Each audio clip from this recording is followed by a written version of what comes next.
We live in a world that worships perfection, where flaws are hidden behind filters, and weakness is masked with curated smiles.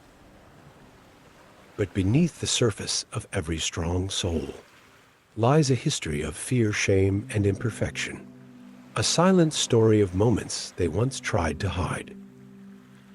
Vulnerability is not weakness. It is the birthplace of strength, resilience, and connection. It is in owning our imperfections that we begin the journey toward authentic growth. Neuroscience shows that the brain is wired to protect. Our limbic system, the emotional core of the brain, triggers fear when we consider exposing our true selves.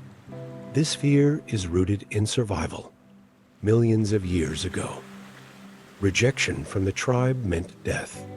So we evolved to fit in, to hide anything that could make us different. But today, that fear holds us back. It keeps us from taking emotional risks, from saying I love you first, from asking for help, from showing the world who we really are. When you suppress your vulnerability, you suppress your ability to deeply connect. Oxytocin, often called the bonding hormone, is released in moments of emotional openness. It fuels trust, empathy, and closeness. But it only flows when we let our guard down. Vulnerability is the key that unlocks real connection, not just with others, but with ourselves. When we deny our imperfections, we create a distorted self-image. Our prefrontal cortex, responsible for self-awareness and conscious thought, struggles to reconcile who we pretend to be with who we truly are. This disconnect leads to stress, burnout, even depression. But when we embrace vulnerability, we activate a different neural pathway. We engage the anterior cingulate cortex, a region linked to emotional regulation and empathy. This shift allows us to feel our emotions without being ruled by them, to witness our pain without running from it, to speak our truth without fear of judgment. Authenticity is not about being perfect. It is about being real. And being real is how we grow. Growth requires discomfort, and vulnerability is the most honest form of discomfort there is. Psychologist Carl Rogers once said, "The curious paradox is that when I accept myself just as I am, then I can change." Self-acceptance is the foundation of personal transformation, not in spite of our flaws, but because of them. Your imperfections are not obstacles. They are your teachers. They reveal your blind spots. They highlight your wounds. They show you where healing needs to begin. Owning your story, especially the messy chapters, gives you the power to write the next one with intention. When you tell yourself the truth, you reclaim your narrative.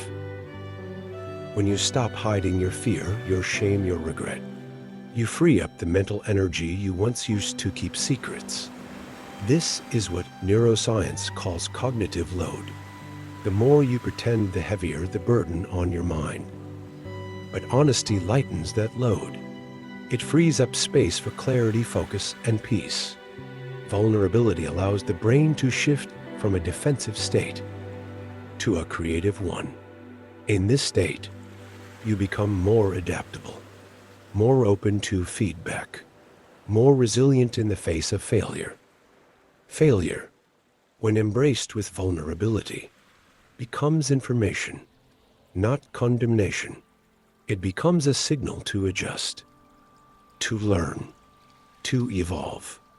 And this is how high performers rise, not by being invulnerable, but by being radically honest about their limits, and then using that awareness to grow stronger.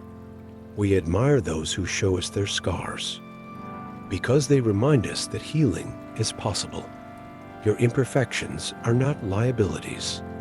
They are proof that you are alive, that you have lived, that you have tried, and that you are still becoming when you dare to be seen as you truly are. You invite others to do the same. This is how communities are built, not around masks, but around truth. Psychologically, we are wired for belonging, but true belonging only happens when we show up as ourselves, not as who we think we're supposed to be. Dr. Bren Brown's research confirms this. Those who live wholehearted lives are not those who avoid vulnerability, but those who lean into it, who see it not as danger, but as the path to meaning. And here is the paradox. When you own your weaknesses, you actually appear stronger, because confidence is not about having no flaws. It is about being at peace with them. When you stop performing and start living, you create the conditions for deep internal growth. Not the kind of growth that feels like achievement, but the kind that feels like freedom. You begin to act from your values, not from your fears. You begin to chase what matters, not what impresses. You begin to love yourself, not as an idea, but as a reality. The journey to becoming your best self starts with embracing the parts you wish no one could see. There is power in saying, "This is who I am, and I am still worthy." So let yourself be seen, even when it scares you, especially when it scares you, because courage is not the absence of fear. It is choosing to act anyway. Every time you speak your truth, you build that muscle.